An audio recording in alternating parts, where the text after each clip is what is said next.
मनुष्यदेह मिळाला आहे तर काय मिळालं आहे? दुःख मिटवण्यासाठी आणि सदाकरिता सुखी बनण्यासाठी। मग आपण कोणते दुःख मोठं समजतोय? तनाचे दुःख आहे, मनाचे दुःख आहे, उपाधीचे दुःख आहे। हे तीन दुःख आपल्याला मनुष्यदेहामध्ये 100 वर्षाकरिता मिळाले, ज्यांना आपण मोठं समजतो। परंतु ह्या जीवनामध्ये याच्यापेक्षा महादुःख लागलेले आहे। महादुःख कोणते? मग आईच्या गर्भाचे दुःख 9 महिने उलटा लटकण्याचं भोगावं लागतं। जसं जन्म घेण्याचं दुःख आहे तसं मरण्याचं सुद्धा दुःख आहे।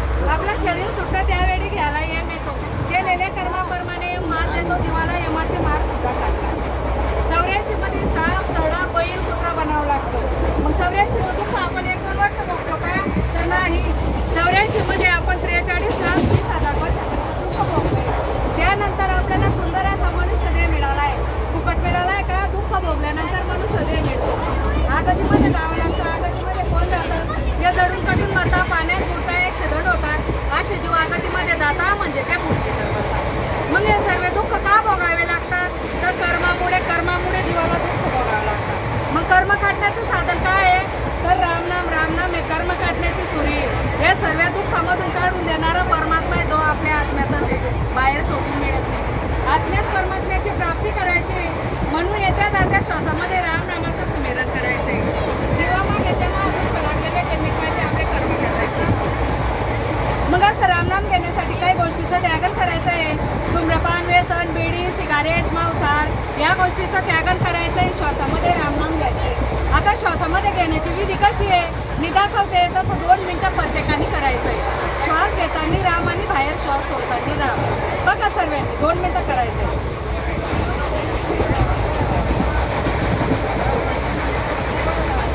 करा 2 मिनिटं करायचं आहे। करा 2 मिनिटं, करा 2 मिनिटं रामनाम करायचं आहे। हे बोट आली पाहिजे। कलियुग में बस नाम आधारा, सिमर सिमरन उतरे पार। कलियुगामध्ये बस नावाचाच आधार आहे। राम नाम ज्याच्या मुखी तो नर धन्य झाला तिन्ही लोकी। असं रामनाम आपल्याला घ्यायचं आहे। रामनाम घेण्यासाठी पैसे लागत नाही, कुठं जायची गरज नाही, घरी बसून करायचं आहे। राम राम, धन्यवाद। राम राम। तुम्ही कोणत्या संस्थेतून करता का काम? हो। कोणती? रामद्वारा जगतपाल, जळगाव। कुठे ही? जळगाव। कोणत्या एरियात? आकाशवाणी चौकामध्ये। तुम्हाला काय मानधन पगार काय भेटतो? काहीच नाही। जीवापर्यंत फक्त ज्ञान पोहोचायचं आहे। कलियुगामध्ये बसलोय आपण, हे सर्व दुःख भोगून आले ना, मग हे दुःख आपल्याला परत भोगायचे नाहीये। आणि कर्म फक्त मनुष्यदेहामध्ये काटा येतात, म्हणून आम्ही लोकांना सांगतो की रामनाम घ्या, भाग्य जागवा, कर्म मिटवा, आपले दुःख मिटवा। असं रामनाम घेण्यासाठी आम्ही ट्रेनमध्ये फिरत असतो, जीवांना देत असतो।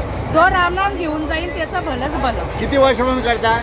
आम्ही 20 वर्षापासून करतो। मी भक्तीमध्ये 20 वर्षापासून आहे, भक्ती 40 वर्षापासून आहे। राम राम। आणि कुठे कुठे जाता तुम्ही हे करायला, सांगायला? भरपूरकडे जातो, ऑल इंडियामध्ये जातो। अयोध्या, हरिद्वार, मथुरा, रेल्वे सारखं अजून कुठे कुठे जाता?